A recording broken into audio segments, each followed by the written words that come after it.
start, but this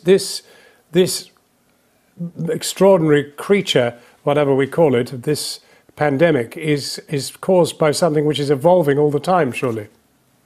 Yeah, so these viruses are pretty tricky for the immune system. They've got lots of methods to avoid the immune system.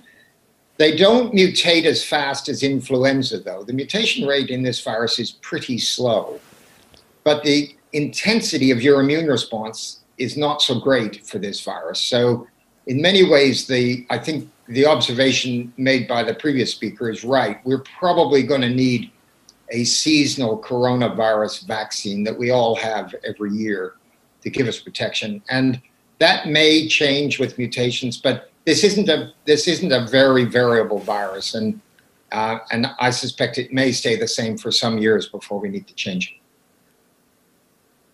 And finally, Sir John, the question everybody's asking you, when?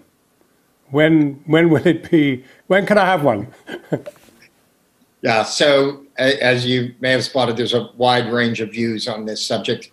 I'm hopeful we're going to start to get a readout early in the autumn as to whether this thing works or not. A lot of this depends on the intensity of infection. So in order to get a readout, you have to have a certain number of incident cases in the control vaccine population.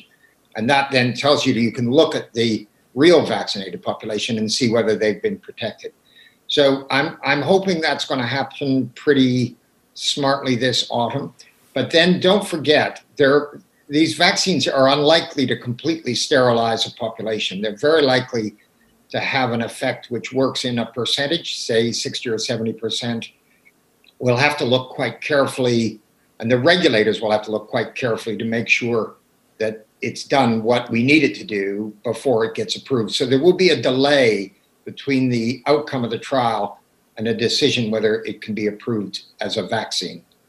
And of course, anything that happens... Professor Sir John Bell. Yeah. I'm sorry, I didn't mean to cut you right off like that. Can I just say that anything that happens to undermine the legitimacy of regulators to make independent decisions is, in my view, profoundly unhelpful. Professor Sir John Bell, thank you very much indeed for joining us.